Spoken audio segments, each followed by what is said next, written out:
एक 14 साल की बच्ची जो अपने सपने देखती है अपने ब्राइट फ्यूचर के, और वो अपनी पढ़ाई में बहुत ज्यादा मेहनत करती है क्योंकि वो चाहती है कि उसकी फैमिली का जो फ्यूचर हो बहुत ही ज्यादा ब्राइट हो जाए। लेकिन एक दिन 19 अगस्त 2017 को करनूल के एक स्कूल हॉस्टल में उसकी डेड बॉडी मिलती है। अथॉरिटीज कहते हैं कि ये एक सुसाइड था, लेकिन उसका माँ का ये पक्का कहना था कि नहीं, ये एक ही है। आज हम बात कर रहे हैं सुघाली प्रीति के केस की, एक ऐसा केस जो 7 साल बाद भी इनकम्प्लीट है। And this case is a prime example of caste discrimination, power abuse, और ये एक माँ की फाइटिंग की कहानी भी है जो कि अंतिम सांस तक अपनी बेटी के जस्टिस के लिए लड़ती रहेंगी। और आज हम एक ऐसे केस के बारे में बात कर रहे हैं जिससे हमें यह पता चलेगा कि इंडिया में मार्जिनलाइज्ड कम्युनिटीज को कितनी ज्यादा मुश्किल होती है जस्टिस पाने में।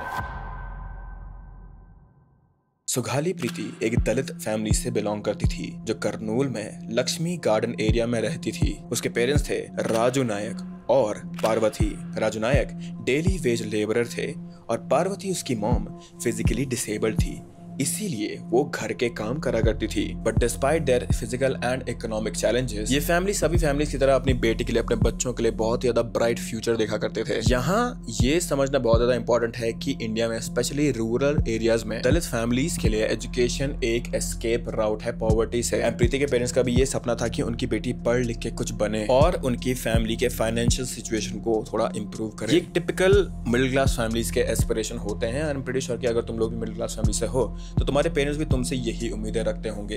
लेकिन अनफॉर्चुनेटली उनकी इकोनॉमिक जो रियलिटी थी वो बहुत ही ज्यादा डिफरेंट थी। 14 साल की प्रीति क्लास 10th की स्टूडेंट थी कैटामांची रामालिंगा रेड्डी हाई स्कूल में, जो कि करनूल के आउटस्कर्ट्स में सिचुएटेड था। और ये स्कूल स्पेसिफिकली केटर करता था लोअर इनकम फैमिलीज को, और ये बोर्डिंग फैसिलिटीज भी प्रोवाइड करता था स्पेसिफिकली उन स्टूडेंट्स को जो कि बहुत ज्यादा दूर से आते थे या फिर जिनकी फैमिलीज में बहुत कम पैसे हुआ करते थे। इसीलिए सुघाली प्रीति को भी इस स्कूल में बोर्डिंग फैसिलिटीज मिल गई थी। प्रीति स्कूल में एक बहुत ज्यादा सिंसियर स्टूडेंट थी और उसका पूरा फोकस हमेशा पढ़ाई पर ही रहता था, क्योंकि वो ये चीज जानती थी कि उसके फैमिली का जो ब्राइट फ्यूचर है वो उसके पढ़ाई से ही लिंक्ड है। वो अपनी हॉस्टल लाइफ में भी एडजस्ट हो गई थी और वो अपने क्लासमेट्स के साथ भी उसकी अच्छी खासी बनती थी। And she did not have any major behavioural issues, जो कि इस चीज की तरफ इंडिकेट करे प्रीति किसी भी मेंटल स्ट्रेस से गुजर रही थी। Also one more important thing here is कि प्रीति किसी भी एकेडमिक प्रेशर से नहीं गुजर रही थी इस टाइम पे। उसका रिसेंट टाइम में जो एग्जाम हुआ था उसमें भी उसने अच्छे मार्क्स से ही पास करा था। And this thing is important because ये बाद में जो एक थ्योरी बनी थी उसके पढ़ाई के स्ट्रेस की, उस चीज को बहुत ज्यादा क्वेश्चनेबल बना देता है। कैटामांची रामलिंगा रेड्डी इंस्टीट्यूशन जो एक प्रोमिनेंट एजुकेशनिस्ट और सोशल रिफॉर्मर थे, आयरॉनिकली इस केस में सेंटर स्टेज पर आ गए थे जहां एजुकेशन सिस्टम की फेलियर्स एक्सपोज हुई थी। और जो स्टूडेंट यहाँ पे रहते थे उनका ये कहना था कि यहाँ पे हॉस्टल में बहुत ही ज्यादा बेसिक फैसिलिटीज दी जाती थी, सुपरविजन यहाँ पे बहुत ही ज्यादा लिमिटेड था specially night time, and security measures यहाँ पे एडिकेट नहीं थे पर्टिकुलरली फीमेल स्टूडेंट्स के लिए। ये फैक्टर्स भी बाद में लेटर ऑन इन्वेस्टिगेशन में बहुत ज्यादा हाईलाइट में आने वाले हैं। 19 अगस्त 2017 ये डेट पार्वती के लिए नाइटमेयर बन गया था। नॉर्मल डे स्टार्ट हुआ था इन सभी लोगों का हॉस्टल में। स्टूडेंट्स अपने रूटीन से एक्टिविटीज में बिजी थे। प्रीति भी नॉर्मल ही लग रही थी उस दिन और वह अपने नॉर्मल डे रूटीन को फॉलो कर रही थी। बट इवनिंग तक सिचुएशन कंप्लीटली चेंज हो गई थी। अराउंड 11 AM हॉस्टल स्टाफ को प्रीति की बॉडी मिली जो कि अपने रूम में ही थी। Allegedly she was hanging from the ceiling fan। And जैसे ही उन लोगों को ये चीज पता चली तो इमीडिएटली स्टूडेंट अथॉरिटीज ने पुलिस वालों को इन्फॉर्म कर दिया था। और यहाँ पे ऑफिशियली एक ऐसा नैरेटिव सेट हुआ था कि एक स्टूडेंट ने अपने ही कमरे में सुसाइड कर दिया है। और ये सब कुछ हुआ था एकेडमिक प्रेशर की वजह से। Police quickly arrived at the crime scene, पर यहाँ से असली कंट्रोवर्सी शुरू हुई थी। जब पुलिस यहाँ पे आई थी तो सुघाली प्रीति की फैमिली को भी ये चीज इन्फॉर्म कर दी गई थी कि आपकी बेटी ने सुसाइड कमिट कर दिया है, वो भी अगेन एकेडमिक प्रेशर की वजह से। एंड पुलिस के आने के बाद यहाँ पे स्टैंडर्ड प्रोसीजर फॉलो करा गया था। Body was sent for postmortem here way to quickly and यहाँ पे प्रिलिमिनरी इन्वेस्टिगेशन भी स्टार्ट हो गई थी। लेकिन जब पार्वती और राजू नायक को ये न्यूज मिली तो उनका इमीडिएट रिएक्शन ये था कि हमारी बेटी ऐसा कर ही नहीं सकती है, शी इज वेरी स्ट्रॉन्ग और ये पक्का एक मर्डर है या फिर यहाँ पे कुछ छुपाया जा रहा है। पेरेंट्स का ये रिएक्शन एक इमोशनल रिएक्शन नहीं था, ये बेस्ड था उनकी बेटी के जो भी स्ट्रक्चर था, जो उनकी बेटी का जो भी कैरेक्टर था उसके असेसमेंट पर। And they knew better than anyone कि उनकी बेटी आखिर कैसी थी जिंदगी में। प्लस उन्हें ये बात भी बहुत ज्यादा सस्पिशियस लगी थी यहाँ पे कि स्कूल वालों ने यहाँ पे ये नैरेटिव सेट कर दिया था कि उनकी बेटी ने सुसाइड करा है, वो भी स्पेसिफिकली एकेडमिक प्रेशर की वजह से। यहाँ पे कोई भी प्रॉपर इन्वेस्टिगेशन नहीं चल रही थी स्कूल में, ना ही कोई प्रॉपर डिटेल्ड इंक्वायरी चल रही थी प्रीति के बारे में, ना ही कोई उसके हॉस्टल्स में इंटरेक्शन की बातें कर रहे थे यहाँ पर,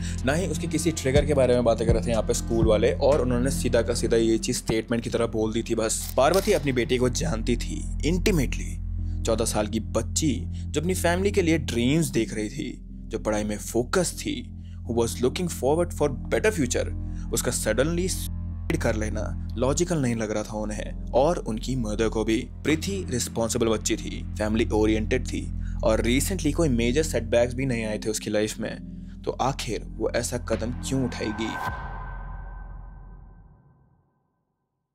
एकेडमिक प्रेशर भी अगेन, जैसे मैंने तुमने पहले बताया था कि उसके जो रीसेंट एग्जाम हुए थे उसमें उसके अच्छे मार्क्स ही आए थे, तो एकेडमिक प्रेशर कोई एक वैलिड रीजन नहीं बनता था यहाँ पर। एंड इमीडिएटली कोई नेक्स्ट उसका एग्जाम भी नहीं था, तो फिर किस चीज का स्ट्रेस था उसे आगे। प्लस ये बच्ची हॉस्टल में रहती थी अपने दोस्तों के साथ, तो एनवायरमेंटल प्रेशर या फिर लोनली फील होना, ये चीज भी रूल्ड आउट हो जाती है because she had very good friends. So school response में इनकंसिस्टेंसी थी, ये कहना कोई गलत बात नहीं होगी।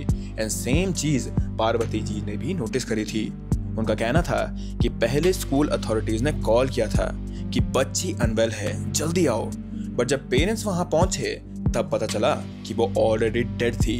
और ये टाइमिंग सुगाली के पेरेंट्स को काफी ज्यादा सस्पिशियस लग रही थी। एंड पार्वती का कहना था पोस्टमार्टम के लिए बॉडी को क्विकली मूव कर दिया गया था, सीन प्रॉपरली प्रिजर्व नहीं किया गया था और हॉस्टल स्टूडेंट्स को इमीडिएटली घर भेज दिया गया था ताकि प्रॉपर विटनेस स्टेटमेंट्स ना लिए जा सकें, which is again true in this case, क्योंकि स्टूडेंट्स को बहुत ही ज्यादा जल्दी हॉस्टल से घर भेज दिया गया था। एंड जैसे कि मैंने कहा कि she had very good friends, लेकिन किसी भी दोस्त की कोई भी प्रॉपर स्टेटमेंट नहीं ली गई थी इस केस में। तो अगर तुम लोग भी इस चीज को देखोगे and you just hear this thing and think about this thing, तो ये बहुत ज्यादा प्रॉपर ऐसा लग रहा है कि कवर अप करने की कोशिश करी जा रही थी यहाँ पर। एंड सेम चीज पार्वती जी को भी लगी थी इस केस में। पार्वती का क्लियर और सीरियस एलिगेशन था कि उसकी बेटी का हुआ है और फिर किया गया है to cover this crime up.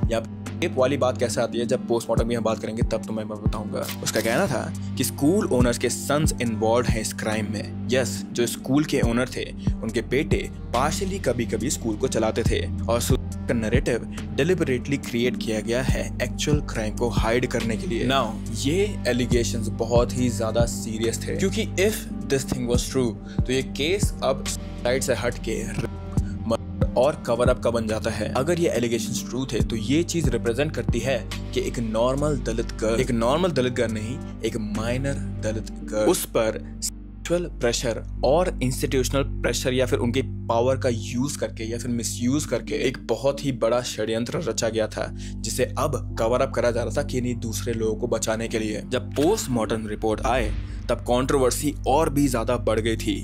According to some sources, postmortem में सीमेन फाउंड हुआ था जो का इंडिकेशन दे रहा था यहाँ पर, बट ऑफिशियल पुलिस रिपोर्ट्स में ये डिटेल्स प्रॉपरली हाईलाइट नहीं किए गए थे और सुसाइड थ्योरी को अभी भी प्रायोरिटी दी गई थी। फैमिली लॉयर्स का कहना था कि एविडेंस प्रॉपरली कलेक्ट नहीं किए गए थे सीन में एंड प्रिजर्वेशन अगेन एडिक्वेट नहीं था और की एविडेंसेस डिलिबरेटली सप्रेस किए गए हैं यहाँ पर।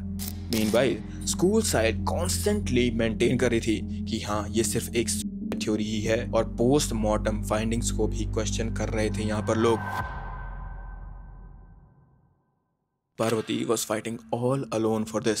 Imagine एक disabled woman जो कि literally व्हील चेयर पर बैठकर प्रोटेस्ट कर रही थी, इकोनॉमिकली वीक बैकग्राउंड से है, fighting against influential school owners और एंटायर सिस्टम, बट पार्वती ने हार नहीं मानी। डिस्पाइट हर फिजिकल चैलेंजेस, फाइनेंशियल कंस्ट्रेंट्स और सोशल प्रेशर, वो कॉन्स्टेंटली कोर्ट में जाती रही, मीडिया अटेंशन सीख करती रही और प्रोटेस्ट ऑर्गेनाइज करती रही and all of this was paying off, क्योंकि ग्रेजुअली ये केस मीडिया के सामने भी आ गया था। ह्यूमन राइट एक्टिविस्ट भी इस केस में इन्वॉल्व होने लगे थे, Dalit community leaders support provide करने लगे थे इन्हें। सोशल मीडिया पर कैंपेन स्टार्ट हुए with hashtag justice for Sugali Preethi, जो कि स्लोली वायरल होने लगे थे। बट मीडिया अटेंशन के बावजूद भी इस केस में कॉन्क्रीट जो प्रोग्रेशन था वो बहुत ज्यादा स्लो था। And a lot of people still believe this thing कि इस केस में बहुत ज्यादा इन्फ्लुएंशियल लोग इन्वॉल्व है जो कि इस केस को बहुत ज्यादा सप्रेस करने की कोशिश कर रहे हैं। एंड लीगल सिस्टम में डिलेज और जो भी कॉम्प्लिकेशंस इस केस में आ रहे हैं वो काइंड ऑफ प्रूव करते हैं इस चीज को। When Y.S. Jaganmohan Reddy became CM of Andhra Pradesh in 2019, his government took notice of this case. Political pressure और sustained public outcry के रिस्पॉन्स में फरवरी 2020 में गवर्नमेंट ने CBI प्रोब किया था इस केस के लिए। ये मेजर डेवलपमेंट था क्योंकि लोकल पुलिस इन्वेस्टिगेशन में ट्रस्ट कंप्लीटली इरोड हो गया था पब्लिक का। एंड CBI इन्वॉल्वमेंट में इस केस को एक फ्रेश पर्सपेक्टिव मिला था। सेंट्रल एजेंसी आगे इस केस में और ज्यादा इन्वेस्टिगेशन करेंगी एंड होपफुली इस केस में एक प्रॉपर इन्वेस्टिगेशन होगी without local authorities involve. Local authorities से मेरा कहने का मतलब है कि local influential people and local political people involve in this case. And सिर्फ इतनी ही खबर ही उनकी फैमिली के लिए एक बहुत बड़ी रे ऑफ होप है। रिसेंटली केस फिर से हाईलाइट हुआ था व्हेन पार्वती उन्होंने current deputy CM Pawan Kalyan को अपील की। इंटरेस्टिंग पार्ट ये है कि Pawan Kalyan earlier when he was in opposition वो केस को एक्टिवली सपोर्ट कर रहे थे और जस्टिस के लिए वॉइस रेज कर रहे थे। But now when he is in power as deputy CM family को लगता है कि एटिकेट एक्शन नहीं लिए जा रहे हैं यहाँ पे अगेन। दिस शोज कि पॉलिटिकल डायनामिक्स चेंज हो जाती हैं पावर पोजीशन के साथ। रियल क्वेश्चन ये है कि क्या एक्चुअल जस्टिस मिलेगी या फिर ये भी पॉलिटिकल रेट्रोइक बन के रह जाएगा एक। नाउ जस्ट टू रिकैप, इस केस में 3 बहुत ही ज्यादा मेजर प्रॉब्लम हुई थी और शुरुआत होती है कि इन्वेस्टिगेशन शुरुआत में ही इस केस के ढंग से नहीं हुई थी। सेकंड चीज ये है कि फॉरेंसिक एनालिसिस भी फैमिली को काफी ज्यादा क्वेश्चनेबल लगा था इस केस में। एंड उनका कहना था कि एविडेंसेस को ढंग से या तो एनालाइज नहीं करा गया था या फिर प्रिजर्व नहीं करा गया था, जो कि अगेन सिर्फ इसी केस में नहीं बहुत सारे केसेस में एक सीरियस प्रॉब्लम है इंडिया में। एंड लास्टली स्कूल ओनर्स का इस केस में बहुत ही ज्यादा इन्वॉल्व होना और इन्फ्लुएंस करना इस केस को। And the reason why I am talking about this case is because this just highlights कि इंडिया में कितनी सारी मल्टीपल ब्रॉडर प्रॉब्लम्स हैं और कितनी सारी इंडियन जस्टिस सिस्टम में परसिस्टेंट प्रॉब्लम्स आती ही रहती हैं। कास्ट डिस्क्रिमिनेशन का एस्पेक्ट तो यहाँ पे क्लियर है ही, जैसा हमें पता है, क्योंकि एक दलित फैमिली को जस्टिस मिलना ऑटोमेटिकली डिफिकल्ट हो जाता है, स्पेशली जब अक्यूज पार्टीज बहुत ज्यादा इन्फ्लुएंशियल हो तब। एंड कहीं ना कहीं पुअर फैमिलीज को लीगल बैटल सस्टेन करना बहुत ज्यादा मुश्किल भी होता है। Because not in this case but कोई सा भी केस ले लो तुम, अगर कोई रिच फैमिली एक पुअर फैमिली से लड़ रही है तो उन्हें कुछ नहीं करना है, उन्हें बस वेट आउट करना होता है कि कब इन गरीब फैमिली के पास पैसे खत्म हो जाए और केस बस डिले करना होता है उन्हें। But it will be very interesting to see specially in this case कि आगे इन्वेस्टिगेशन इसमें कैसे होती है। जहां से ये केस है वहां के काफी सारे लोग लाइक इन्फ्लुएंशियल लोग सिर्फ इसके अगेंस्ट नहीं है, बहुत सारे लोग इसके बारे में आवाज भी उठा रहे हैं, जिसकी वजह से इस केस में काफी ज्यादा नजरें पड़ रही हैं। एंड मेरे को भी इस केस के बारे में तभी पता चला था। So it will be interesting to see कि कैसे ये केस आगे बढ़ता है, क्या पावर्स इन्वॉल्व होने के बाद भी ये केस ऐसा ही रहेगा। But overall I just hope कि सुगाली प्रीति को और उसकी फैमिली को जस्टिस मिले because they have been dragged in this case for very long. And उन्होंने अपनी एक बहुत ही ज्यादा छोटी बच्ची को खो दिया था जिसका बहुत ज्यादा ब्राइट फ्यूचर था in my opinion. But with that ये केस अभी यहीं पे हॉल्ट पे है guys, and I hope that you guys are happy and healthy. Sorry for this setup but I will see you in the next case. Bye bye.